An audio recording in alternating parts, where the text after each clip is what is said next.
क्या आप यकीन कर सकते हैं कि कोई मुख्यमंत्री बजट पेश कर रहा हो और वो मौजूदा साल के बजट की जगह पुराने साल के बजट को पड़ जाए? देखिए, ये हुआ है, राजस्थान में हुआ है, जहां पर मुख्यमंत्री अशोक गहलोत 6 से 8 मिनट तक 2022 का बजट पढ़ते रहे। सॉरी, ये रियली शॉकिंग है, क्योंकि वित्त मंत्रालय जो है राजस्थान का वो उन्हीं के पास है और बजट तैयार करने में काफी मेहनत होती है। मतलब बजट जो होता है वो ये डिसाइड करता है कि प्रदेश की जनता के जेब में पैसे बचेंगे या पैसे जाएंगे, और खास तौर पर जब चुनावी साल हो, इस साल राजस्थान में चुनाव भी है, ऐसे में ये बजट और ज्यादा इंपॉर्टेंस रखता है। लेकिन बड़ी असहज करने वाली स्थिति राजस्थान में तब हुई जब सदन के अंदर अशोक गहलोत बोल रहे थे और बाहर से एक व्यक्ति आया जिसे पहले अशोक गहलोत ने चुप कराया। उसके बाद फिर किसी ने आवाज दी तो पीछे बैठे महेश जोशी उसके पास गए और जब वहां से वो लौटे तो कान में धीरे से बताया कि सर, ये जो बजट आप पढ़ रहे हैं ये इस साल का नहीं है, ये तो पिछले साल का है और इसमें तो कोरोना है जो अब तो है नहीं। और अशोक गहलोत को रियलाइज हुआ। अशोक गहलोत ने इसके बाद माफी मांगी, कहा कि आई एम रियली सॉरी, मुझे नहीं पता ये बजट इसमें ये पन्ना कहां से आ गया, मैं अपने अधिकारियों से बात करूंगा। अशोक गहलोत के लिहाज से ये एम्बैरेसिंग ज्यादा इसलिए हो जा रहा है क्योंकि वित्त मंत्रालय उनके पास है, वो खुद वित्त मंत्री हैं। दूसरा, इस बार राजस्थान में इलेक्शन से और बड़े बड़े बैनर पोस्टर जो है वो राजस्थान भर में लगा दिए गए थे कि इस बार का बजट बहुत खास होगा। सुबह से लगातार फोटोशूट चल रहा था कि इस बार का बजट ऐतिहासिक होगा, इस बार कुछ क्रांतिकारी चीजें हो जाएंगे। कॉलेज और यूनिवर्सिटीज में जाकर बच्चों से राय मांगी गई थी, आम लोगों से खूब सारी राय मांगी गई थी। और इतने सारे सोशल कैंपेनिंग के बाद जब वो बजट पेश करने आए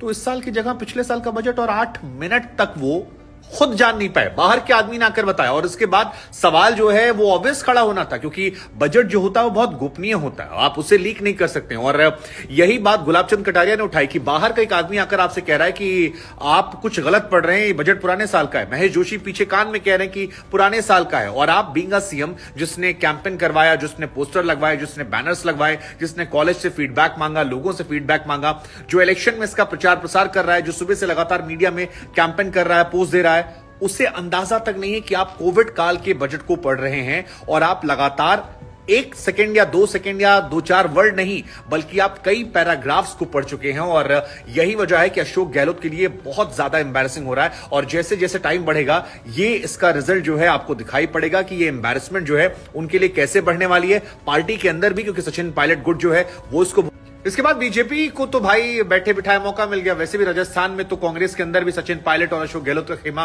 एक दूसरे को काटने में लगा हुआ है। सवाल उठने लगे कि जो मुख्यमंत्री अपने बजट को सीरियसली नहीं ले पा रहा। वसुंधरा राजे सिंधिया ने कहा कि हम भी मुख्यमंत्री हुआ करते थे और बजट की तैयारी होती है, कम से कम आप 2-3 बार पढ़कर आते हैं और यहां पर आप सुबह झोला उठाकर आ रहे हैं और आपको पता तक नहीं है कि इसमें क्या लिखा हुआ है। चलिए मान लीजिए कुछ गलती से आ भी गया, तो अगर आपने बजट को 1-2 बार रिहर्स किया होता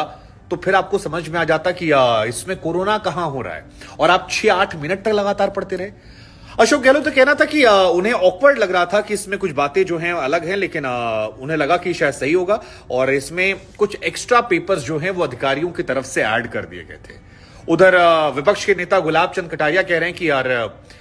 जो बजट होता है वो काफी गोपनीय दस्तावेज होता है, मतलब उसको लीक नहीं किया जाता है। आप उसे सदन में पढ़ते हैं वित्त मंत्री के तौर पर, तब जाके बाकी लोगों को पता लगता है कि भाई इस बजट में क्या कहानी है। और बाहर का कोई आदमी अगर आपको बता रहा है और फिर आपके पीछे एक मंत्री हैं वो आपके कान में कह रहे हैं कि सर आप पिछले साल का पढ़ रहे हैं, और as a CM, as a वित्त मंत्री आपको कानों कान खबर नहीं है, तो या तो आप बजट बिल्कुल पढ़कर नहीं आए थे या आपका बजट जो है वो लीक हो चुका। और अगर ये बजट लीक हो चुका है तो फिर ये राजस्थान के लोगों के साथ गलत हुआ है, ये काफी शर्मसार करने वाला है और असहज करने वाली स्थिति जो है वो तो हो ही गई। पॉलिटिक्स जो हो वो हो, लेकिन एक बात तो क्लियर है कि